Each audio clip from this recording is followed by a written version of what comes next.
अस्सलामु अलैकुम वरहमतुल्लाहि वबरकातुहू। उम्मीद करता हूँ सारे हजरत खैर वाफियत से होंगे। फ़िक़्ह का हमारा सबक चल रहा था। फ़िक़्ह में हमने सबसे पहले गुस्ल के फ़राइज़ पढ़े थे, फिर उसके बाद वज़ू के, फिर उसके बाद नमाज के जैसे हमने शुरू किया था। तो नमाज के शुरू में मैंने ये बताया था कि कुछ चीज़ें ऐसी हैं कि जो नमाज से पहले हमें करनी चाहिए, बाज़ चीज़ें ऐसी हैं कि जो नमाज के अंदर हैं। तो बाहर क्या हमने क्या क्या चीज़ें सीखी थी? 3 चीज़ें सीखी थी। नंबर 1 ये कि बदन जगह का पाक होना, जिस जगह हम खड़े हो रहे हैं वो जगह का पाक होना ज़रूरी है। दूसरा मैंने ये बताया था कि बदन का पाक होना, ठीक है। तीसरा मैंने ये बताया था कि कपड़ों का पाक होना। ये 3 चीज़ें हमारी हो गई थी। अब चौथी ये है कि जाए नमाज का पाक होना, यानी जिस जगह हम खड़े हो रहे हैं वो जगह पाक है कि नहीं। दूसरा ये कि मर्दों का जो है मर्दों का सतर का छुपना, ठीक है। मर्दों का सतर कहाँ से शुरू हो जाता है? नाफ से लेकर, नाफ भी इसमें शामिल है, नाफ से लेकर घुटनों तक, घुटने भी उसमें शामिल है, ठीक है। नाफ से लेकर घुटनों तक ये मर्दों का सतर है, ये छुपना ज़रूरी है। अगर ये ज़ाहिर हो गया तो हमारी नमाज नहीं होगी। औरतों का जो सतर है वो पूरा का पूरा है, लेकिन मर्दों का जो सतर है वो नाफ से लेकर घुटनों तक है। अगर कोई बंदा, किसी की नज़र इसकी तरफ पड़ गई, मर्दों की सतर में से नाफ से लेकर घुटनों तक किसी जगह पर पड़ गई, तो उसकी नमाज नहीं होगी, ठीक है। और ये दिखाना भी हराम है, किसी मुसलमान को दिखाना हराम है। और दूसरी बात ये कि अगर मिसाल के तौर पर अगर कोई चोट वगैरह लग जाए फिर तो डॉक्टर वगैरह को दिखा सकते हैं, वो तो इलाज के लिए, लेकिन इसके अलावा इन चीज़ों को देखना हराम है। किसी मुसलमान के लिए ऐसे काम करना ठीक नहीं है। तो नमाज के मेरे बारे में मैं आपको बता रहा हूँ कि मर्दों का सतर नाफ से लेकर घुटनों तक, ये भी नमाज के बाहर शराइत में से है कि जिनको जानना हमारे लिए ज़रूरी है, ठीक है।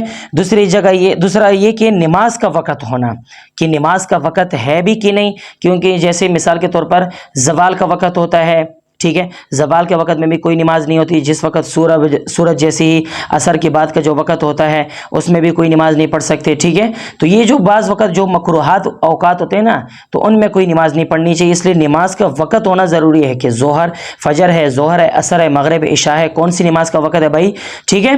तो नमाज का वक़्त का होना ज़रूरी है। दूसरा ये कि किबले की तरफ हमारा मुँह हो, ठीक है, हमारे डायरेक्शन किबले की तरफ हो, ना कि इधर उधर हो, ठीक है। अब मिसाल के तौर पर मेरा किबला सीधा है, मैं टेढ़ा होकर खड़ा हो जाऊं तो मेरी तो नमाज ही नहीं होगी, क्योंकि किबले की तरफ करना ही असल नमाज की पहचान है। नमाज हम उसी की तरफ पढ़ते हैं। इसके बाद यह है कि नमाज की नीयत करना, कि भाई आप कौन सी नीयत कर रहे हैं, दिल में आपकी नीयत का होना ज़रूरी है। अब मैं, जाहिर बात है, ठीक है, अब मैं नमाज के लिए खड़ा हो रहा हूँ, मुझे पता ही नहीं है कि मैं नमाज कौन सी पढ़ रहा हूँ, इस वजह से नीयत का करना ज़रूरी है। एक मसला ये समझ ले कि ज़ुबान से नीयत के अल्फाज कहना ज़रूरी नहीं, ठीक है। जुबान से नियत के अल्फाज कहना ज़रूरी नहीं, दिल में नियत होनी चाहिए। जैसे मिसाल के तौर पर अब जोहर के वक़्त का नमाज हो गया, अब मैं वज़ू कर रहा हूँ, तो ज़ाहिर बात है वज़ू करने का मेरा मकसद ये क्या है कि मैंने जोहर की नमाज़ पढ़नी है, ठीक है, कोई और मकसद तो मेरा नहीं है। लेकिन आजकल की दुनिया के हालात ऐसे पैदा हो गए हैं कि वज़ू करने के बाद फिर आदमी दूसरे काम में लग जाता है। इस वजह से नियत का करना इसलिए ज़रूरी कहा जाता है कि जैसे ही हम वज़ू करें, वज़ू करने के बाद फ़ौरन नमाज में जाएँ, नमाज खड़े होते साथ ही हमारी नियत ये हो कि हम जोहर की नमाज, फर्ज नमाज पढ़ रहे हैं, सुन्नत पढ़ रहे हैं, नफल पढ़ रहे हैं, जो भी हो, इस वजह से नियत करना ज़रूरी है, ठीक है। तो सबसे पहले क्या चीज़ें मैंने बताई? सबसे पहले बदन का पाक और जगह का पाक होना, फिर उसके बाद बदन का पाक होना, फिर उसके बाद कपड़ों का पाक होना, फिर उसके बाद सतर का छुपना, ठीक है, सतर का छुपना, मर्दों का नाफ से लेकर घुटनों तक, ठीक है। और पूरा का पूरा सतर है, हथेलियों के अलावा, हाथ के अलावा और पाँव के अलावा और चेहरे के अलावा, और सारा का सारा औरत के लिए सतर है नमाज में, ठीक है। फिर उसके बाद क्या है कि नमाज का वक़्त होना, कि भाई नमाज का वक़्त है कि नहीं।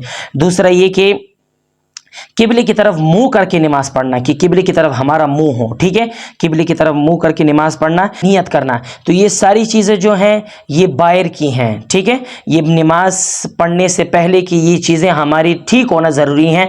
अगर ये ठीक ना हुई तो हमारी नमाज ही नहीं होगी। जैसे अगर जगह अगर गंदी हुई, नापाक हुई, वहाँ नमाज भी नहीं होगी। बदन अगर हमारा नापाक हुआ तब भी नहीं हुई। कपड़े अगर हमारे नापाक हुए तब भी हमारी नमाज ठीक नहीं होगी। समझ में आई? इसी तरह قبلے کی طرف اگر ہمارا رخ نہ ہو تب بھی نہیں ہوئی، نماز کی نیت نہ کی ہو تب بھی ٹھیک نہیں، نماز کا وقت نہ ہو، ٹھیک ہے، یہ بھی صحیح نہیں ہے۔ تو ایسی چیزوں کو پہلے سب سے پہلے نماز سے پہلے کرنا ضروری ہے ان چیزوں کا، ٹھیک ہے۔